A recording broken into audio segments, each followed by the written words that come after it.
اسلامی تہذیب انتہائی شاندار اور درخشاں تاریخی ورثے کی حامل ہے۔ اپنے سنہرے دور میں یہ تہذیب بے حد ترقی یافتہ اور ایک ہمہ جہت تہذیب تھی، جس نے نہ صرف معاشی، معاشرتی اور انتظامی امور کو ایک نیا رخ دیا، بلکہ کئی نئے سائنسی علوم کی بنیاد بھی رکھی۔ اس شاندار اسلامی عہد میں ریاضی، طب اور سائنس نے بے پناہ ترقی کی۔ مسلم سائنسدانوں نے کئی اہم ایجادات اور دریافتیں کیں جو کہ آنے والی صدیوں میں جدید سائنس کی بنیاد بنیں۔ ناظرین، آج ہم اسلامی تہذیب کے ایک ایسے پہلو پر گفتگو کریں گے جس کو یورپی تاریخ دانوں نے ہمیشہ مسخ کر کے پیش کیا، اور صدیوں پر محیط زوال کے باعث مسلمان خود بھی اپنے عظیم تاریخی ورثے سے ناواقف ہیں۔ ہمارا موضوع گفتگو ایک ایسا عظیم تحقیقی ادارہ ہے جو کہ سائنسی تحقیق اور ایجادات کے حوالے سے اپنے دور کا جدید ترین ادارہ تھا۔ عباسی خلافت کے دارالحکومت بغداد میں قائم اس ادارے کو بیت الحکمت کے نام سے جانا جاتا ہے، جبکہ یورپین اس کو ہاؤس آف وزڈم کے نام سے جانتے ہیں۔ بیت الحکمت کو اس دور میں وہی مقام حاصل تھا جو کہ آج کل آکسفورڈ، کیمبرج اور MIT کو حاصل ہے۔ یہ دنیا کا پہلا ادارہ تھا جہاں مختلف علوم کے باقاعدہ شعبہ جات قائم تھے، جن میں تحقیق کے ساتھ ساتھ طالب علم انتہائی اعلیٰ معیار کی تعلیم سے مستفید ہوتے تھے۔ یہاں پوری دنیا سے علماء اور سائنسدان جمع ہو کر اپنے تحقیقی مقالات پیش کرتے تھے، جن پر انتہائی مدلل گفتگو اور مباحثے کے بعد کوئی حتمی نتیجہ اخذ کیا جاتا تھا، جبکہ اس دور میں پورا یورپ جہالت کی تاریکی میں ڈوبا ہوا تھا اور یورپ میں باقاعدہ تعلیمی نظام کا کوئی تصور موجود نہ تھا۔ بیت الحکمت کا قیام 7ویں صدی عیسوی میں عباسی خلیفہ ہارون الرشید کے حکم سے دارالحکومت بغداد میں عمل میں لایا گیا۔ ابتداً بیت الحکمت کو خلیفہ کی ذاتی لائبریری کے طور پر استعمال کیا جاتا تھا۔ یہاں گزشتہ عباسی خلفاء کے ادوار میں جمع کی گئی کتابوں کو رکھا گیا تھا۔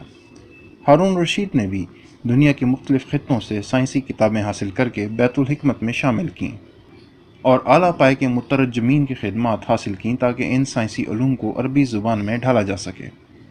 ہارون الرشید کے بعد 813 عیسوی میں المامون اقتدار میں آیا۔ المامون نے بیت الحکمت کو باقاعدہ سائنس اکیڈمی کا درجہ دے دیا۔ المامون کے عہد میں بیت الحکمت نے بے حد ترقی کی اور مختلف علوم کے لیے باقاعدہ شعبہ جات کا قیام عمل میں لایا گیا۔ اس دور میں بیت الحکمت سائنسی تحقیق اور ترویج کا اہم ترین مرکز بن گیا۔ پوری دنیا سے سائنسدان اور طالب علم حصول علم اور سائنسی تحقیق کے لیے یہاں جمع ہونا شروع ہو گئے۔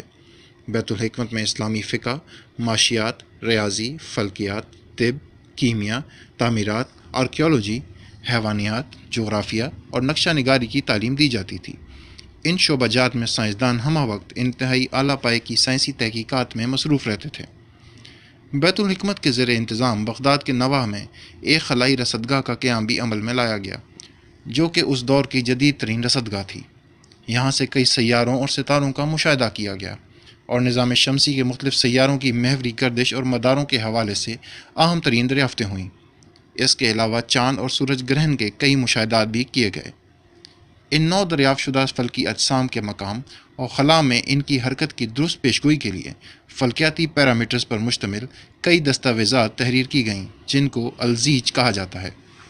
بیت الحکمت کے ماہرین فلکیات نے بطلیموس کی فلکیات کے حوالے سے مشہور تصنیف المجسٹ کا تجزیہ کیا اور اس میں موجود بے قاعدگیوں کی نشاندہی کر کے ان کی تصحیح کی۔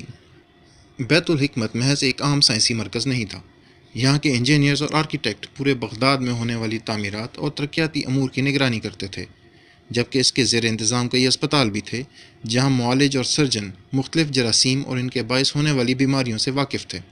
ان اسپتالوں میں کئی پیچیدہ امراض اور آنکھ جیسے حساس عضو کے آپریشن تک کیے جاتے تھے۔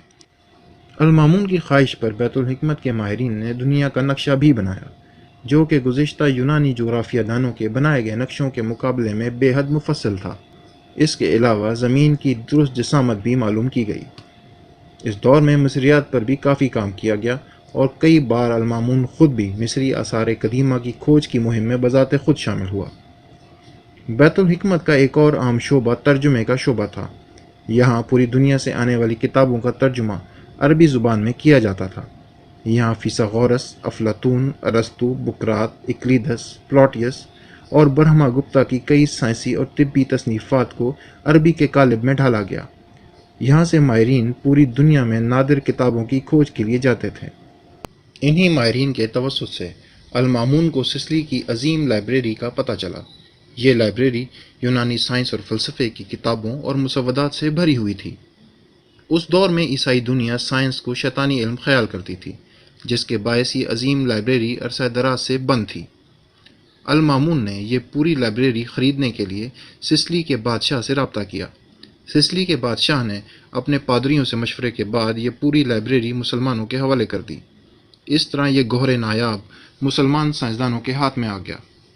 لائبریری میں کتابیں اس قدر کثیر تعداد میں تھیں کہ ان کو 100 اونٹوں پر لاد کر بیت الحکمت بغداد میں منتقل کیا گیا۔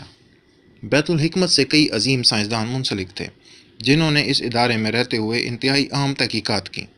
مشہور ریاضی دان الخوارزمی بیت الحکمت میں ہی کام کرتے تھے۔ انہوں نے ہی ریاضی میں پہلی بار الجبرا ایجاد کیا۔ اپنی مشہور تصنیف کتاب الجبر میں انہوں نے کئی ریاضیاتی الگورتھمز تحریر کیے جو کہ آج کے جدید کمپیوٹرز میں استعمال ہوتے ہیں۔ انہوں نے ہندوستان میں مستعمل ڈیسیمل سسٹم کو عرب دنیا میں متعارف کرایا۔ ان کے علاوہ ایک اور مشہور سائنسدان الکندی نے کرپٹو انالیسس کے شعبے میں کئی اہم ایجادات اور دریافتیں کی۔ آپٹکس کے شعبے میں ابن الہیثم نے اہم ترین تجربات اور دریافتیں کی۔ پن ہول کیمرہ ابن الہیثم کی ہی ایجاد ہے۔ ان کی لکھی گئی کتابیں صدیوں تک یورپ کی درسگاہوں میں پڑھائی جاتی رہیں۔ اس کے علاوہ فلکیات اور فزکس کے شعبے میں بھی نت نئی دریافتیں کی گئیں۔ محمد موسیٰ دنیا کی تاریخ میں پہلے سائنسدان تھے جنہوں نے دریافت کیا کہ کائنات میں فزکس کے قوانین ہر جگہ یکساں ہوتے ہیں۔ محمد موسیٰ اور ان کے بھائی احمد اور حسن انتہائی ذہین انجینئرز بھی تھے اور بنو موسیٰ برادران کے نام سے مشہور تھے۔ انہوں نے انجینئرنگ کی مشہور کتاب بک آف انجینئرس ڈیوائسز تحریر کی، جس میں 100 مختلف آلات کے ڈیزائن اور ان کے استعمال کا طریقہ درج تھا۔ ان آلات میں خودکار مشینیں بھی شامل تھیں۔ طب کا شعبہ بھی انتہائی جدید تھا۔ یہاں حنین ابن اسحاق نے آنکھ کی ساخت اور بیماریوں کے حوالے سے انتہائی اہم کتابیں تحریر کیں۔ ان کے علاوہ دیگر طبی ماہرین نے چیچک، انفیکشن اور سرجری کے حوالے سے گراں قدر دریافتیں کیں، جو کہ آنے والی کئی صدیوں تک معالجین کے لیے مشعل راہ ثابت ہوئیں۔ بیت الحکمت میں بے شمار مشہور سائنسدانوں نے خدمات سر انجام دیں، جن کے کارناموں کا احاطہ اس مختصر وقت میں کرنا ممکن نہیں۔ اس ادارے کی علمی وسعت کا اندازہ اس بات سے لگایا جا سکتا ہے کہ یہاں کئی زبانیں لکھی اور بولی جاتی تھیں، جن میں عربی، فارسی، عبرانی، آرامی، یونانی، سریانی اور سنسکرت شامل ہیں۔ بیت الحکمت کی لائبریری لاکھوں کتابوں پر مشتمل تھی اور یہ دنیا کی سب سے بڑی لائبریری تھی۔ بدقسمتی سے یہ شاندار اور منفرد سائنسی ادارہ 1258 میں منگولوں کے بغداد پر قبضے کے بعد بدترین تباہی کا شکار ہوا۔ اس کی شاندار عمارتوں اور لائبریریز کو آگ لگا کر تباہ کر دیا گیا۔ لاکھوں قیمتی کتابوں اور تحقیقی مسودات کو دریا برد کر دیا گیا۔ کہا جاتا ہے کہ ان کتابوں کی تعداد اس قدر تھی کہ ان کی سیاہی سے دریائے دجلہ کے پانی کا رنگ تک سیاہ پڑ گیا۔ یہ تباہی اس قدر مکمل تھی کہ اسلامی تہذیب صدیوں تک اس کے اثرات سے باہر نہ نکل سکی۔ مسلم دنیا میں بیت الحکمت جیسا کوئی ادارہ دوبارہ قائم نہیں کیا جا سکا، اور اب تک مسلم دنیا سائنسی علوم کے حصول کے لیے مغرب کی محتاج ہے۔